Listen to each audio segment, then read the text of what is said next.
Right है उन लोगों का जो सबसे ज़्यादा पाकिस्तान को कंट्रीब्यूट करते हैं। नंबर 2, हमें सख्त रिजर्वेशंस हैं इस इलेक्शन कमीशन के ऊपर। इस इलेक्शन कमीशन 22 पार्टीज ने 2013 के इलेक्शन में कहा कि धांधली हुई। उसके बाद जुडिशल कमीशन बैठी, जुडिशल कमीशन ने 40 फाइंडिंग दी कि ये इनको इस्लाहत करनी चाहिए इलेक्शन कमीशन को।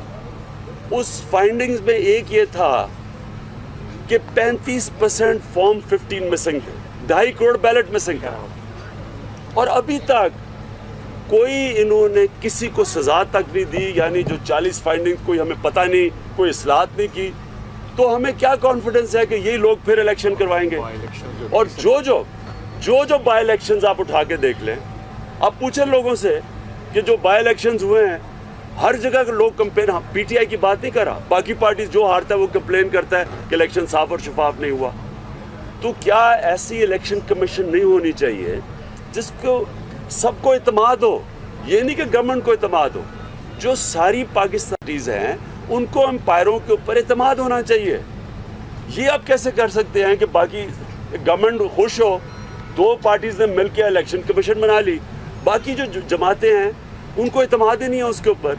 और मैं आपको ये भी बताऊं कि पीपल्स पार्टी अगर मान भी गया, उनको पंजाब की इलेक्शन कमीशन पे इत्मीनान नहीं है, नून लीग को सिंध की इलेक्शन कमीशन पे इत्मीनान नहीं है। तो इलेक्शन कमीशन ऐसी होनी चाहिए, अंपायर ऐसे होने चाहिए कि सारे खिलाड़ियों को जो भी मैच खेलने जा रहा है उसको इत्मीनान हो उसके ऊपर। तो हम कहते हैं कि इलेक्शन कमीशन को रिकॉन्स्टिट्यूट किया जाए, ऐसी इलेक्शन कमीशन बनाए जिसको सबको कॉन्फिडेंस हो। तीसरी चीज़,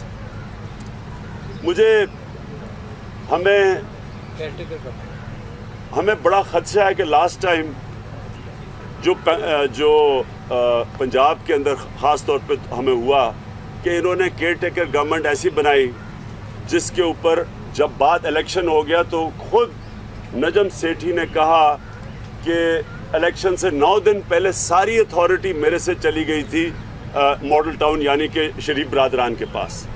तो अगर केयर टेकर का तो मतलब ही है कि वो न्यूट्रल केयर टेकर हो। अगर वो सारी अथॉरिटी वहाँ चली गई थी और सारी ब्यूरोक्रेसी उनसे सुन रही थी तो फ्री एंड फेयर इलेक्शन कैसे हो सकता है?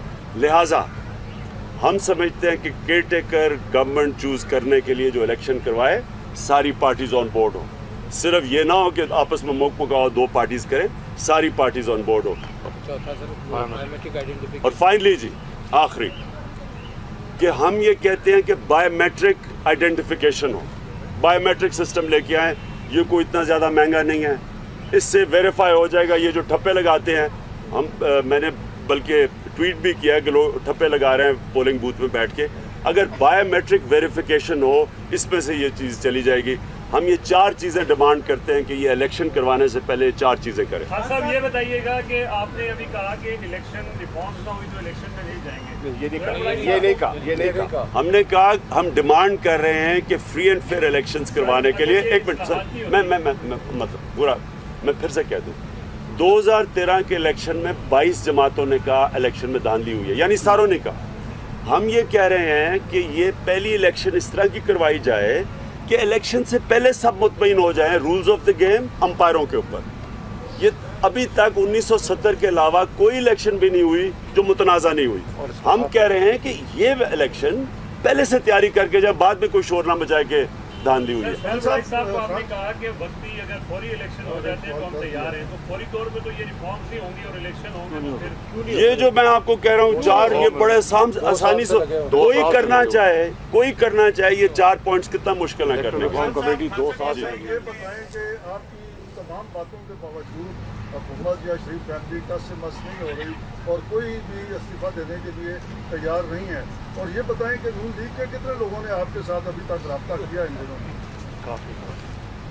नून लीग के कितने लोगों ने, वो मैं अब उनको पर्दा ही रखता हूँ इस चीज़ के ऊपर।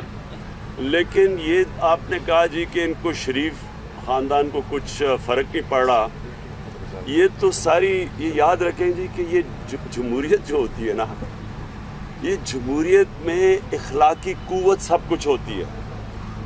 डिक्टेटरशिप में जिस्मानी कुव्वत होती है, बंदूकों की कुव्वत होती है। इसलिए सारी जमहूरियत के अंदर जो जेन्युइन डेमोक्रेसीज़ हैं जब कोई अखलाकी कुव्वत खो बैठता है वो रिज़ाइन कर देता है। अब डेविड कैमरन को क्या ज़रूरत पड़ी थी रिज़ाइन करने की? वो लैंडस्लाइड विक्ट्री से जीता था इलेक्शन बरतानिया में, लेकिन क्योंकि वो रेफरेंडम, अगर रेफरेंडम हार गया उसको रिज़ाइन तो नहीं करना चाहिए था। उसने कहा मैं अखलाकी कुव्वत खो बैठा हूँ। अब हम ये नवाज शरीफ को कैसे बताएं? मेरे ख्याल में उसको मतलब ही नहीं पता अखलाकी कुव्वत क्या होती है, क्योंकि उसने सारा डिक्टेटर की गोद में पला हुआ, उसको सिर्फ डंडे की कुव्वत पता है कि वो डिक्टेटर से भी ज़्यादा जुल्म करता है। जो ये इंतकामी कार्रवाई करते हैं ये किसी डिक्टेटर ने की, इसलिए इनको समझ नहीं है कि ये अखलाकी कुव्वत खो बैठा है। इसमें पब्लिक के अंदर जो मैं चैलेंज करता हूँ कि नवाज शरीफ पब्लिक में ज़रा निकल जाए ना, उसको गो नवाज गो आप देखें, क्योंकि वो पब्लिक लोग तंग आ गए इससे। बच्चे को पता चल गया है कि झूठ पे झूठ सारा ख़ानदान बोल रहा है। जब आपके झूठ पकड़े जाएं अखलाकी कुव्वत ख़त्म हो जाती है। अब सब कह रहे हैं इस्तीफा दें, लेकिन आप लोग एक साथ नहीं कर सकते। उनका ये कहना है, जब हम उनसे बात करते हैं बगैर कैमरे के, यही कह रहे हैं कि तहरीक इंसाफ अपना मैंडेट मतलब अपना क्रेडिट लेना चाहती हैं, और जब हम बात करते हैं एक पॉइंट पे तो वो आगे चले जाते हैं। इसी का सप्लीमेंट है खान साहब, आसिफ जरदारी भी इस्तीफे की डिमांड कर रहा है वज़ीर आज़म नवाज शरीफ से, और आप भी। क्या नया कोई सियासी अलायंस बनाने की ज़रूरत है? आप क्या समझते हैं? देखिए जी, इस वक्त तो आप सारे पाकिस्तानियों से पूछें वो डिमांड कर रहे हैं इस्तीफे की, तो इसका ये तो एक नेशनल डिमांड आ गई है अब, और इसके अलावा इनके पास रास्ता ही कोई नहीं है। अगर ये नहीं करेंगे, अगर ये इस्तीफ़ा नहीं देगा नवाज शरीफ, तो आखिर में बुरी तरह जाना पड़ेगा। जाना तो अब इसने है, ये तो आप समझ जाएं कि ये नवाज शरीफ अब बच सकता ही नहीं है। एक मिनट, बच क्यों नहीं सकता? फिर से, जब आप पब्लिक ऑफिस होल्ड करते हैं, पब्लिक ऑफिस, अगर आपकी कोई प्रॉपर्टी पता चल जाए जो आपने डिक्लेयर नहीं की, आपके ऊपर ओनस होता है बताने के लिए कि वो किधर से पैसा आया। सिंपल चीज़ ये सबके लिए कानून है, पब्लिक ऑफिस होल्डर्स। अब नवाज शरीफ की जिम्मेदारी थी बताना, वो नहीं बता सके, जो बताया वो झूठ निकला है। इसलिए या ये खुद इस्तीफा देंगे और या फिर उनको निकाला जाएगा। जितनी जद्दोजहद रही है उसने जितना डैमेज किया है न्यू लीग को, वो एक अलग है। उनका अपना एक बाकी वजीर चौधरी निशान जितना डैमेज कर रहे हैं अपनी बॉडी लैंग्वेज से, अपने रवैये से, उनके बारे में आपकी सियासी नसीहत क्या कहती है? क्या वो बाकी अलग होने जा रहे हैं न्यू लीग से, या वो एक तरह स्टैंड ले चुके हैं कि वज़ीर आज़म अलग, उनके मुँह पे भी कह चुके हैं जो सिचुएशन हो रही है, जो होने जा रही है, देखिए मेरी अर्ज से देखें, इस वक्त स्वाय वो लोग जो जिनके ज़मीर ख़रीदे हुए हैं, पैसा दिया हुआ है जिनको, क्योंकि ये सारे इनका कोई नज़रिए पे नहीं है, जो इनका टीवी पे आके बोल रहा है उसकी शक्ल से आपको पता चल रहा है कि सबको पता है कि पकड़े गए हैं, सबको पता है कि करप्शन में पकड़े गए हैं, मनी लॉन्ड्रिंग में पकड़े गए हैं, कंसीलमेंट ऑफ एसेट्स में पकड़े गए हैं, टैक्स इवेजन में पकड़े गए हैं, सबको पता ही है। अब और तो चलें छोड़ें, वो दुबई के बाद क्या रह जाता है कि आप एक दुबई के अंदर आपने डिक्लेयर ही नहीं की थी, चेयरमैन है, वो भी जो कंपनी FZE जो कंपनी है, आप उसके मार्केटिंग मैनेजर बन के पैसे ले रहे हैं प्राइम मिनिस्टर होके, तो सबको पता है कि ये पकड़ा गया है। लेकिन जो बोल रहे हैं या इन्होंने करप्शन का पैसा खाया हुआ है, या उनको डर है कि उसके बाद इनकी बारी आ जाएगी, और या वो इसलिए बोल रहे हैं क्योंकि उनको टुकड़े दिए जा रहे हैं। मैं मान ही नहीं सकता, मैं मीडिया के अंदर भी देख रहा हूँ, क्योंकि मैं भी सारी पाकिस्तान को हम देख रही है, सबको पता है इस वक्त कौन अपने ज़मीर के मुताबिक चल रहा है और कौन रकम बढ़ाओ नवाज शरीफ हम तुम्हारे साथ हैं उसके साथ चल रहा है। ये इनकी अपनी पार्टी के अंदर भी है, इनकी अपनी पार्टी के अंदर अब ऐसे लोग हैं जो अब इससे डिस्टेंस कर रहे हैं, और वो लोग आपके सामने हैं जिनको पता है कि इन्होंने नवाज शरीफ के साथ डूब जाना है, वो बोल रहे हैं।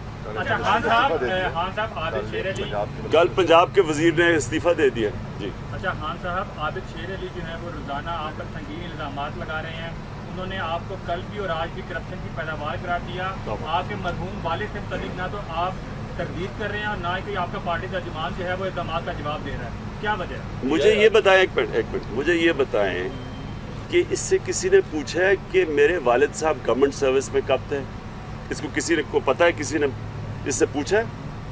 मेरे वालिद साहब, मैं आप सबके सामने क्लियर कर दूं, मेरे वालिद साहब 1946 में गवर्नमेंट ऑफ इंडिया की स्कॉलरशिप पे गए इंपीरियल कॉलेज इंग्लैंड में, तब अंग्रेज़ों का राज था, और उस स्कॉलरशिप के साथ था 3 साल इन्होंने गवर्नमेंट सर्विस पे काम करना था।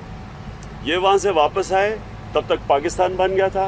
3 साल इन्होंने गवर्नमेंट के लिए काम किया, ये छोड़ना चाहते थे, उसमें तो इंजीनियर्स नहीं थे, 3 साल और काम किया।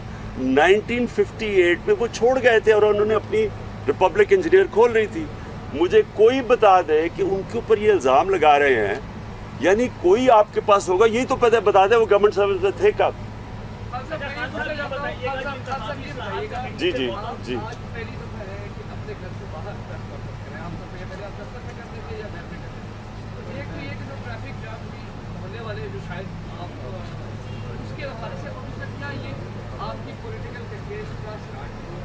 ये आपके ये सहाफ़ियों के लिए यहाँ की है, क्योंकि कंप्लेन करते थे ऊपर जगह नहीं थी, छाँव नहीं थी, कुछ कर लेंगे। हाँ, लेकिन मैं अब बैलेंस कर लेना, तब उसका भी कर लेंगे, पार्किंग भी कर लेंगे। जी सुप्रीम कोर्ट के अंदर मुकम्मल किए प्राइम मिनिस्टर की तरफ से 2 चीज़ें बड़ी वाज़ेह जजेस के रिमार्क्स के अंदर आई कि हमने फैसला करना है कि प्राइम मिनिस्टर को डिस्क्वालीफाई करना है या हमने नैब के अंदर केस भेजना है। अगर नैब के अंदर केस भेज दिया जाता है तो प्राइम मिनिस्टर डिस्क्वालीफाई नहीं होते, आप एक्सेप्ट करेंगे इसे? देखिए, प्राइम मिनिस्टर ने तो डिस्क्वालीफाई होना है, और प्राइम मिनिस्टर ने अब जद्दे नहीं जाना, अडियाला जाना है। ये सबको पता चल गया है। जो जो चीज़ें सामने आ गई हैं, इनके पास सिवाय अडियाला की अब दूसरा रास्ता है ही कोई नहीं। क्योंकि मैं पीपी कहता हूं कि इनको ECL पे डालें, सारे ख़ानदान को ECL पे डालें।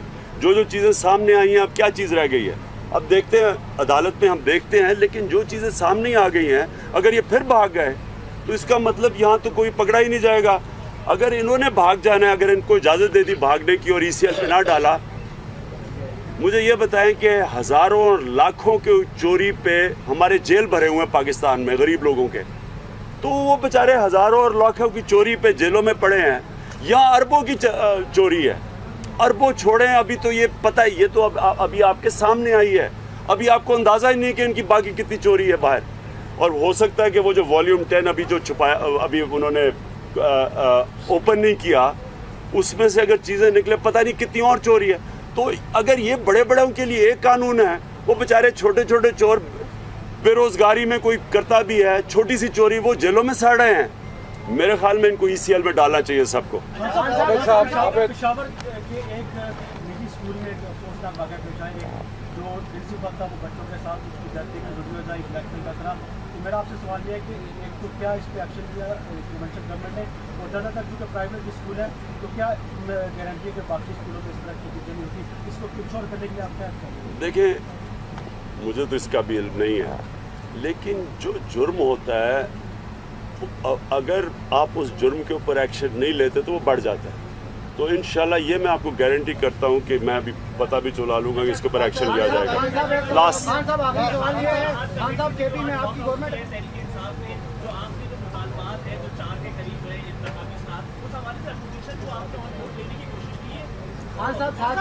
दो साल से ये चल रहा है, ये कमीशन, ये पार्लियामेंट के अंदर ये जो इलेक्टरल रिफॉर्म कमेटी है, ये 2 साल से मिल रही है, और ये आखिर में आके अब पता चला है इलेक्शंस आ रहे हैं, और जो मेन ये जो 4 मैंने आपको बातें कही हैं, इसके ऊपर कोई प्रेशर रफ्त नहीं है, इसलिए वॉकआउट किया।